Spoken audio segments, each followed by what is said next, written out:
Several of our viewers have asked for videos about helping kids with anxiety. I'm going to address this today in a way that either the kids or the parents or both could watch.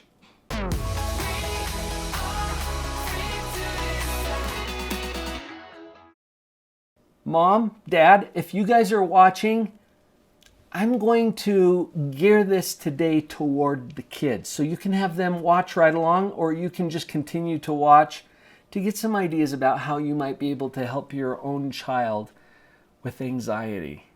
Did you know that your brain is amazing? It does such cool things all the time. Your brain is in charge of how you think. It's in charge of how you feel. It's in charge of what you do. It's like your brain is like the control center for everything. And it's amazing and awesome, and I'm glad that you have a brain. Sometimes our brain plays tricks on us. Tricks, like magic tricks, but the kind that fool you into something that's not really real. And one of the tricks our brain plays on us is that it tells us we're in danger when we're not. Now, I have to tell you something else that's really cool about your brain. Because when your brain thinks you're in danger, it automatically kicks in to take care of you in a really special way. There's a special part of your brain that does this. Different parts of your brain do different things. And the part of your brain that keeps you safe, if it thinks that there's a threat out there, do you know what a threat is? A threat is anything that makes you feel like you're not safe. Like a bear, for example. What if we're out just walking and taking a little walk and enjoying the weather, and a big old bear comes out from behind a tree and wants to rip your face off? How would you feel? Yeah, me too. You know how your heart would start beating really fast and hard? And your breathing would get really shallow and rapid, and you'd feel funny, and you'd feel maybe a little sick. Yeah, do you know why? Because your brain loves you. It does. It loves you. Doesn't want you to be somebody's lunch. And that bear wants to have you for lunch. So your brain is thinking, no, I don't think so, not today. So your brain, that special part of your brain, shoots chemicals into your bloodstream. Do you know what chemicals are? It's just stuff that's sitting there in your body, kind of like a power-up. A power-up that when you shoot that power-up into your bloodstream, it makes your heart beat faster, and it makes you breathe kind of funny, and it gives you a little surge of energy so that you can do one of two things. You can either fight or get out of there as fast as you can. Fight or escape. That's what the chemicals do. It's the power up in your body. That's why you feel funny when you get nervous or upset. And you'd be feeling it if that bear was coming on. Now, I said earlier our brain plays tricks on us, and yours does too. In fact, your brain is going to play a little trick on you to tell you that some things are dangerous even if they're fake. Have you ever been watching the TV or a movie and something kind of scary happens and you feel your body doing some of that? Oh yeah. Well, are you really in danger? Come on, it's a TV show. Yeah, but that little part of your brain doesn't know that. And so it throws those chemicals into your bloodstream to take care of you, even though it's not a real threat. You're not really in danger, are you? Sometimes when our brain is tricking us into thinking that we're in danger when we're really not, we're at school. Or we're supposed to do something that our mom asked us to do. Are we in danger? No. Does that part of our brain know that? No. And so it tricks us into thinking that we're in danger, and then our body starts to react to either fight You say, no, Mom, I'm not going to do that. Or escape. I'm not going to school. You're not in danger. So there's some good news. We can trick our brain right back. We're going to trick our brain, okay? There's two things that you can do that's going to help you feel less nervous and upset and anxious, and they're tricks. Here's how it works. The first one is breathing. Breathing. Because remember, your brain is trying to take care of you. And if it thinks you're in danger but you're not, it's still going to put those chemicals into your bloodstream that cause you to want to either fight or run away. Breathing tricks that part of your brain into thinking, there's no problem. And I said it's a trick, but it's actually the truth. There is no problem. You're not in danger. But we need to trick our brain back into thinking that. So here's the way we breathe. Okay, you ready? Now do this.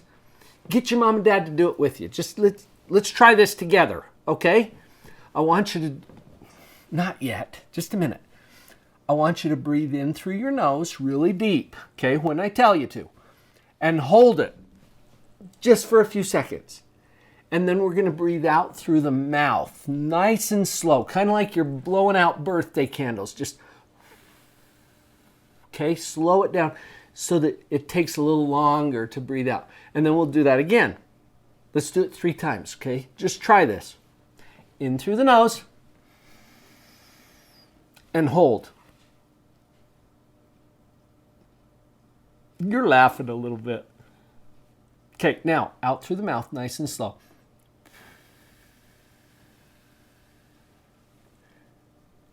Okay, blow it all out. In through the nose again. Hold. Just for a few seconds. Okay, now out through the mouth. Nice and slow. Blow it all out. In through the nose. One more time. Hold. And then out through the mouth. Nice and slow. Okay, now shake it off a little. How's that feel? Do you feel kind of good? Maybe a little dizzy. Sometimes people get a little dizzy. That's okay. If you were laughing, you probably didn't get as good of an effect. And I know I'm kind of goofy, but notice how that feels. What did we just do? We just tricked your brain. We tricked your brain into thinking that you're not in danger because you actually aren't. And that calms down those chemicals that make you want to fight or run away. Because right now you don't feel like you need to fight or run away. Isn't that cool? Now I promised you 2. So I'm going to give you another trick that you can do. One of the tricks your brain is playing on you is telling you a lie, actually. And the lie is that you can't handle this. You know, when you're feeling nervous about something, if we were to ask your brain right then, what do you think about this? Your brain would say, I can't handle this. Well, it's not true. It's a lie. So we're going to trick it right back. Okay? Here's what we're going to say instead. I can handle this. Will you say that? Now, when you say it, chin up, okay? Have a little confidence. Squint your eyes a little if you need to. And just say, I can handle this. Try it. I can handle this. How did that feel? Just to say it. I know you're probably thinking, what can I handle? I think you can handle anything that comes up in your life. And we want to trick your brain right back into believing that because it's true. And you're a powerful, smart kid who can absolutely handle this. Now, you might not know how you're going to handle it. That's okay. We don't always know how right at first. But you got parents who can help you, and you got friends, and you can keep watching my videos if that helps. I want you to know that you can do this. And let's trick your brain into believing that truth by saying, I can handle this. Feels kind of good, huh? Thanks for listening, you guys. I hope that's helpful. Parents, if you're still listening, I got to warn you about a common mistake that parents make when they're trying to help their kids with anxiety. And that is that they promise them that certain bad things are not going to happen. If a child is nervous and upset that something might happen to mom while I'm at school, it doesn't help to say, "Oh, honey, don't be ridiculous. Nothing's going to happen," because you don't know. What if something did? I know, right about now you're thinking, "Dr. Paul, this video is not helping anymore." Stay with me for just a second. You don't know if something's going to happen. And what if something did? Our kids are really good at coming up with the what if questions. And kids, if you're still watching, you can tell your parents this is true, because your mind thinks, well, what if it does happen? Because you don't really believe it if somebody tells you that it's not going to happen. What if it does? That's where we go back to the second hack. Instead of promising them that bad things won't happen, reassure them that no matter what happens, they can handle it. And we don't have to do this alone. We've got each other to work on this and support each other through it. You can handle it. If you've shared this with your kids, I'm really open to some feedback about how that's working for them. Comment down below or send me a message. If you haven't connected yet to the Parenting Power Up, Vicki and I have put a lot of effort into creating some tools that can help your confidence as a parent. You can link to it right over there or down in the description below, parentingpowerup.com. I'll see you tomorrow.